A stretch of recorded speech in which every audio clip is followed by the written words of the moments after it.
नमस्कार.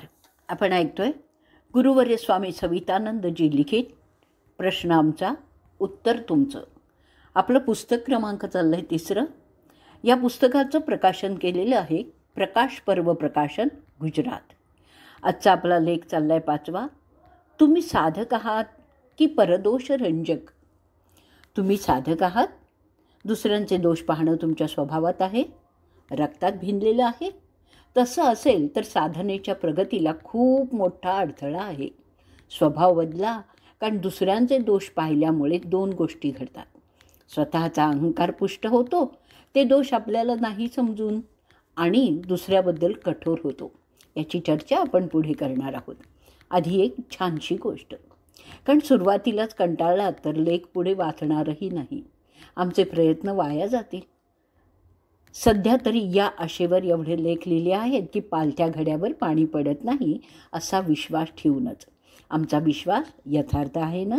बोला वाचक मित्रांनो. तर एक लहानशी कथा. एक माणूस बगीच्यात फिरत गुलाबाच्या सुंदरच्या रोपाजवळ उभा राहिला. खूप सुंदर गुलाब आले होते, पूर्णपणे उमललेलेही होते, खूप छान दिसत होते. माणूस त्या फुलांकडे पाहून म्हणाला, हे गुलाबाच्या फुलांनो, तुम्ही किती छान दिसताय, पण हे तुम्हाला काटे नसते ना तर अधिक चांगले आणि छान झालं असतं. फिरत फिरत तो समुद्रकिनारी आला. समुद्राच्या उसळणाऱ्या लाटा, त्यांचा तो मधुर गंभीर आवाज, सागराचं निळसर अफाट अथांग पाणी पाहत माणूस म्हणाला, सागरा, तू किती रे छान दिसतोस, पण तुझ्या खारटपणाने तुझं भव्य सौंदर्य व्यर्थ गेलं, वाया गेलं बघ. तू खारट नसतास तर किती बरं झालं असतं. आणि योगायोगाने त्या दिवशी होती पौर्णिमा. आकाशात पौर्णिमेचा पूर्ण चंद्र प्रकट झालेला होता. आल्हाददायक शीतलता, आसपास जणू सौंदर्याचा पट पसरलेला. प्रसन्न, सुंदर आणि छान वातावरण. माणूस चंद्राकडे पाहत म्हणाला, हे चांदोबा, तुझा प्रकाश किती रे छान वाटतोय, किती प्रसन्न वाटतंय, पण तुझ्यावर हे डाग नसते ना तर तो अजून किती छान आणि सुंदर वाटला असतास. आता थोड्या वेळ तो माणूस त्या चंद्रप्रकाशात समुद्रकिनारी बसून डोळे मिटून ध्यान करायचा प्रयत्न करायला लागला. आणि त्याला दृश्य दिसलं. गुलाब, चंद्र, समुद्र त्यांच्यासमोर प्रकट होऊन तिघांनी एकाच सुरात एकाच आवाजात म्हटलं, हे मानवा, तू किती छान आहेस रे. भगवंतांनी सगळ्यांपेक्षा तुला वेगळं छान घडवलं आहे, पण हे मानवा, तू महामानव होऊ शकला असतात ना जर तुझ्यात दुसऱ्याचे दोष पाहायची सवय नसती तर. तसंच दोष दृष्टी नसती तर. वाचक मित्रांनो, या कथेवर शांत बसून थोडा वेळ खोलवर विचार करा बघू. अनेक गोष्टी तुमच्या लक्षात येतील. तुम्ही एखाद्या व्यक्तीवर जीव ओतून त्यावेळी प्रेम करू शकता ज्यावेळी तुम्हाला समोरच्या व्यक्तीचे दोष दिसत नसतील तेव्हा, किंवा तिकडे दुर्लक्ष करायची, डोळे झाक करायची तुम्हाला सवय असेल तेव्हा. पूर्ण प्रेम आणि दोष पाहणं या दोन्ही गोष्टी एकत्र येत नाहीत. परमात्मा प्रेमसागर आहे. त्याच्याशी एकरूप व्हायला तुमचं हृदय प्रेमाने ओसंडूनच व्हायला पाहिजे. व्यक्तीवरचं ससीम प्रेम असीम झालं तरच त्या असीम प्रेम सागराशी प्रेमाने भरलेल्या हृदयाचे सर्व बांध तोडून सहज मिलन होईल. पण आपल्याला सर्वत्र दोष पाहायची सवय पडलेली आहे ना. आता थोडी वेगळी गोष्ट आहे. लहानपणी वाचलेली, आवडलेली, तशीच ती आठवणीतही राहिलेली. एक माणूस स्वतःला खूप हुशार आणि बुद्धिमान समजायचा. ईश्वराच्या देखील तो चुका काढायचा. टीका करीत राहणं हा तर त्याला एक छंदच होता. एकदा काही कामानिमित्त त्याला त्याच्या नगरापासून दूर अशा एका खेडेगावात जावं लागलं. रस्त्याने चालताना एका झोपडीवर त्याने गंगाफळाची वेल पाहिली. त्यांनी गंगाफळ म्हणजेच काशीफळ किंवा लाल भोपळा तर खूप आवडीने खाल्लं होतं. त्याची सगळ्यात आवडती ती भाजी. पण गंगाफळ वेलीवर येतं हे त्यांनी कधी पाहिलंच नव्हतं. पहिल्यांदाच पाहिलं. तिकडे बघत पुटपुटला, ईश्वर काय मूर्ख आहे ना, म्हणे तो बुद्धिवान आहे. एवढ्याशा नाजूक वेलीवर एवढं मोठं गंगाफळ, हो काय विचित्रपण आहे बघा ना. चालता चालता दुपार झाली, ऊन वाढलं. रस्त्याच्या कडेला एक झाड बघितलं, झाडाखाली विसावला. झाड खूप मोठं आणि छानशी सावली. झाडाखाली लोळला, आडवा झाला आणि वर बघितलं तर झाडावर खूप फळं होती. वास पण छान येत होता. त्याच्या लक्षात आलं की हा आहे कवठाचा वास. झाड होतं कवठाचंच आहे. सवयीप्रमाणे बडबडला. हा ईश्वराचा आणखीन एक मूर्खपणा. एवढं मोठं झाड, एवढा मोठा बुंदा, मजबूत फांद्या आणि त्यावर एवढीशी लहान लहान फळं. तिथे नाजूक वेलीवर एवढं मोठं गंगाफळ, एवढ्या मोठ्या झाडावर एवढंसं फळ. त्याचं बोलणं सुरूच होतं. तेवढ्यात एक कवठ तुटून पडलं आणि नेमकं त्याच्या कपाळावर. तिरीमिरी आली आणि डोळे चक्करले. कसं तरी थोड्या वेळाने तो भानावर आला. कपाळावर खूप मोठं टेंगूळ. भगवंता माफ कर रे बाबा, ईश्वरा माफ कर, तूच बरोबर आणि मी मात्र चुकलोच बघ मी. जर आज या झाडावर गंगाफळा एवढं मोठं फळ असतं तर माझं आज काय झालं असतं रे. बाप रे, कल्पनेनेच अंगावर शहारे आले. आपल्या विषयाला पूर्णपणे अनुरूप नाही, पण पुढे विषय कळण्यासाठी आवश्यक म्हणून एक गंमत सांगतो. आमच्या एका मानसकन्येने सांगितलेली तिच्या लहानपणची गंमत. सांगताना ती खूप हसली आणि ऐकताना आम्हीही खूप हसलो. अजूनही आठवलं ना तरी हसूच येतं बघा. ती म्हणाली, लहानपणापासून मला खूप गोड आवडतं. घरात आईने पुरणपोळी केली आणि मी खात असताना आईने विचारलं, कशी ग झाली आहे पुरणपोळी. छान आहे, पण साखर थोडी कमी पडली आहे बघ. बेसनाचा लाडू असू देत की रव्याचा असू दे, बुंदीचा असू देत, आणखीन काहीही असू दे, खाल्ल्यावर नेहमीच्या सवयीप्रमाणे माझं एकच वाक्य, छान, पण साखर थोडी कमी पडली. एके दिवशी आईने माझी खोड मोडायची ठरवली. चांगलाच धडा शिकवला. हातावर लाडू ठेवला. मी खाल्ला, खूप आवडला. आईने विचारलं, कसा होता ग. छान होता ग, पण थोडी साखर कमी पडली. असं म्हटल्याबरोबर आई, वडील, बहीण, भाऊ सगळे खळखळून हसले. मी भांबावले, गोंधळले.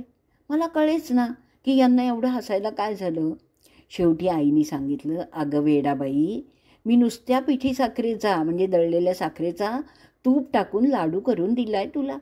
त्यात दुसरं काही घातलेलंच नव्हतं, फक्त साखरेचाच लाडू, आणि तरीही तू म्हणते थोडी साखर कमी पडली म्हणून.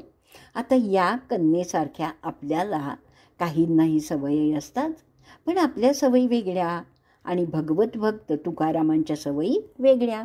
ते म्हणतात, आता मला भजन करायची गरज नाही, पण तरी करतो, कारण तशी सवय पडली म्हणून. सगळ्या इंद्रियांना सवय तशी जडली आहे, वळण लागलेलं आहे.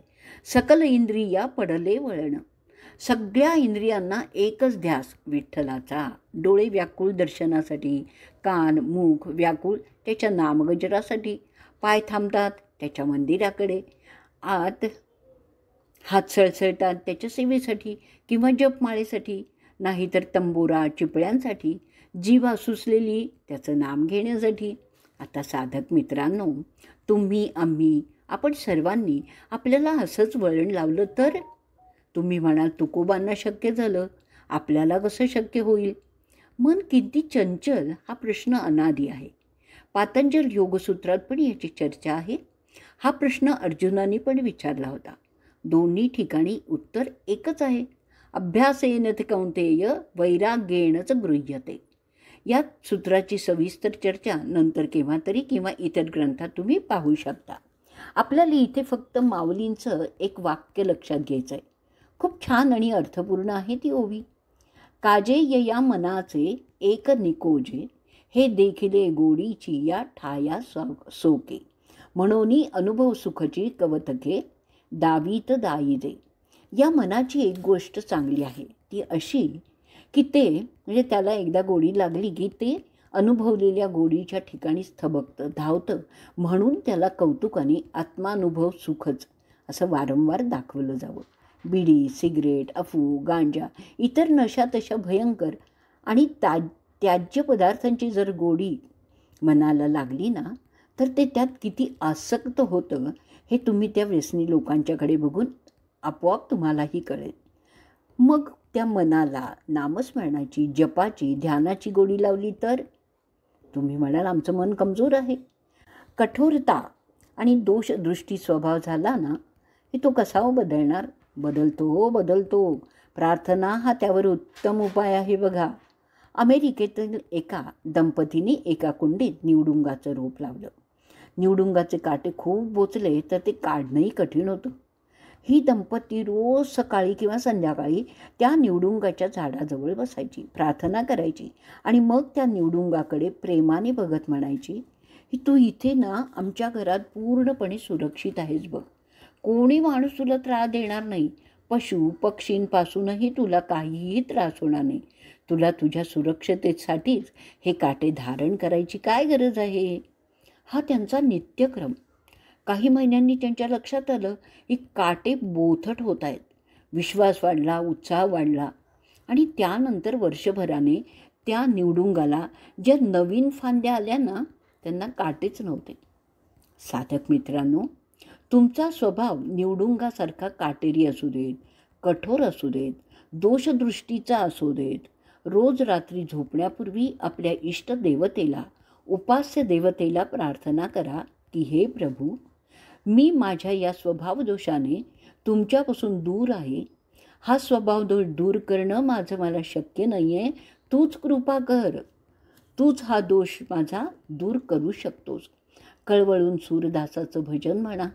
प्रभो मेरे अवगुण चित्त ना धरो. भजन मिळवा ऐका आणि म्हणा. समर्थ रामदासांची करुणाष्टक म्हणा. संत तुकोबांचा अभंग म्हणा. पांगुळ झालो देवा न हात पाय. बैसलो जया वीर सैराट ते धाय. श्री समर्थ रामदासांसारखा अर्थतेने आळवा. धाव रे धाव राया किती अंत पाहसी. प्राणांना मांडिलासी येईना करुणा कैशी. तो दयाघन परमात्मा तुमच्या हाकेला धावून आल्याशिवाय राहणारच नाही. दोषांची चिंता करू नका. आर्ततेने प्रार्थना करा. रामचरित मानसमध्ये भगवान राम म्हणतात, सन्मुख होई जीव जब मोरी. जन्म कोटी अघनाशाही तबही. तुम्ही फक्त त्यांच्याकडे तोंड करा, दिशा फिरवा संसाराकडून परमात्म्याकडे. बस प्रार्थना करा. आणि इंग्रजीत एक वाक्य आहे, God helps those who helps themselves. झोपेतून उठल्यावर प्रार्थना करा आणि दिवसभरात स्वतःवर, आपल्या इंद्रियांवर कसा संयम ठेवता येईल याचा विचार करा. प्रयत्न करा. मनाचा, विचारांचा फैलाव कमी करा. इंद्रियांची धावाधावही कमी करा. एका श्लोकात म्हटल्याप्रमाणे काय म्हटलेलं आहे ते आपण पुढच्या लेखात ऐकणार आहोत. आजचा लेख आपण इथेच संपवणार आहोत. अवधूत चिंतन श्री गुरुदेव दत्त.